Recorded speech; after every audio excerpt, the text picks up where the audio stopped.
আসসালামু আলাইকুম। আমাদের কমন সেন্সের খুবই অভাব।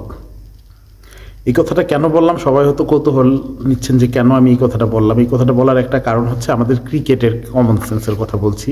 ক্রিকেটীয় কমন সেন্স। আজকে একটা ম্যাচ হয়ে গেল বা কাতারের দোহাতে emerging Asia cup. Emerging Asia কাপে ইন্ডিয়া এ এবং বাংলাদেশ এ টিমের খেলাটা হয়েছে। সেই খেলাতে লাস্টের এক বলে বাংলাদেশ আগে ব্যাটিং করছে, বাংলাদেশ আগে ব্যাটিং করে 194 করছে। সেই 194 চেস করার জন্য ইন্ডিয়া নামছে। নামার পর ইন্ডিয়ার জেতার জন্য এক বলে 4 রান দরকার ছিল। আমি খেলার এত পুরোপুরি ডিটেলসে যাব না, ভিডিওটা সংক্ষেপ করার জন্য আমি শুধু এইটাই বলতে চাই যে ইন্ডিয়ার এক বলে 4 রান দরকার ছিল।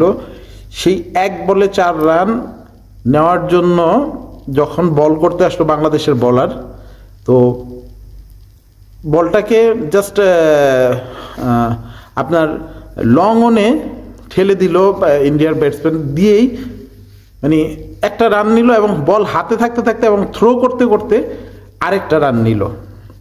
তাহলে এক বলে যেহেতু 4 রানের দরকার, তাহলে 2 রান নিয়ে ফেলছে। বাংলাদেশের উইকেট কিপার প্লাস অধিনায়ক ছিল আকবর আলী। বলটা যখন আকবর আলীর কাছে থ্রো করছে, আকবর আলী যদি বলটাকে হাতে নিয়ে দাঁড়ায়ও থাকে উইকেট তাহলে বাস 2 রান, বাংলাদেশে 1 রানে জিতে। আকবর আলী কি করলো, সেই বলটাকে ও ছিল উইকেট কিপার, উইকেটটার থেকে একটু ডিস্টেন্স, একটু দূরে ছিল, 2 হাত 3 হাত দূরে। ও আবার উইকেটে ওইটা থ্রো করলো বলটাকে 2 রান। আকবর আলী ওইটা আবার ওভার থ্রো হয়ে গেল, আরেক রান নিয়ে নিল, ম্যাচটা টাই হয়ে গেল। তো ভাগ্য ভালো যে সুপার ওভার হইল, সুপার ওভারে বাংলাদেশ জিতলো। কিন্তু আমি বলতে চাচ্ছি, ভিডিওর প্রথমেই বলছি যে আমাদের যে কমন সেন্সের অভাব, আর আমরা যে বাঙালি, আমাদের যে ক্রিকেটীয় সেন্স কতটা নিম্নমানের সেটা আমি বলতে চাচ্ছি। যদিও ম্যাচটা জিতছে, কিন্তু ম্যাচটা হারতে তো পারতো।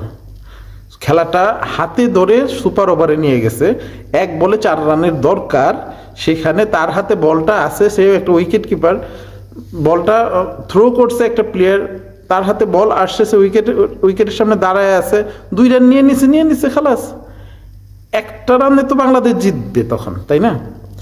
ও থ্রো করে আবার ওইটাকে রান আউট করতে চাইছে আর কি, থ্রো করে আবার থ্রো করছে, উইকেট মিস করছে বলটা আবার উইকেট ছেড়ে চলে গেছে, একটা রান নিয়ে নিছে, মানে 3 রান নিয়ে নিছে। নেওয়াতে ম্যাচটা মানে টাই হয়েছে। তো আমি এই জন্যই ভিডিওর প্রথমে বললাম যে আমাদের যে কমন সেন্সের অভাব আছে, এটা আজকে আরও একবার বোঝা গেল। আমরা এরকম অনেক ম্যাচ, ক্রিকেটীয় সেন্স আমাদের নাই বলে আমরা কিন্তু অনেক ম্যাচ এরকম হারি, অনেক ম্যাচ এরকম হারি। আমরা যদি একটু মাথাটা ঠান্ডা করে কাম অ্যান্ড কুল থাকি, খেলাধুলার ক্ষেত্রে যদি এই জিনিসটা করি, এত উত্তেজিত না হই, তাহলে কিন্তু আমরা অনেক ম্যাচ জিততাম। আজকের ম্যাচটা কিন্তু বাংলাদেশ হারার পর্যায়ে, মানে হাইরে গেছে। এমন তো হইতে পারতো যে ইন্ডিয়া সুপার ওভারে জিতছে, কিন্তু চিন্তা করে দেখেন আপনি যে এক বলে 4 রান দরকার, বলটা হাতে, ও কেন থ্রো করতে গেল উইকেটে বলটা। সেজন্যই বললাম যে আমাদের ক্রিকেটীয় সেন্স এবং মানে খুবই নিম্নমানের। একজন জাতীয় দলের ক্রিকেটার, একজন এত বছর যাবৎ ক্রিকেট খেলে, ও জাতীয় দলে যেহেতু আকবর আলী আসে না এখনো, কিন্তু অনেক বছর যাবৎ ক্রিকেট খেলে বাংলাদেশ এই টিমকে নেতৃত্ব দিচ্ছে। এবং 2020 সালে যে বিশ্বকাপ হয়েছে, সেই দল বিশ্বকাপ জিতছে, অনূর্ধ্ব-19 বাংলাদেশ অনূর্ধ্ব-19 দল সেটাতে চ্যাম্পিয়ন হয়েছে ওর নেতৃত্বে, আকবর আলীর নেতৃত্বে।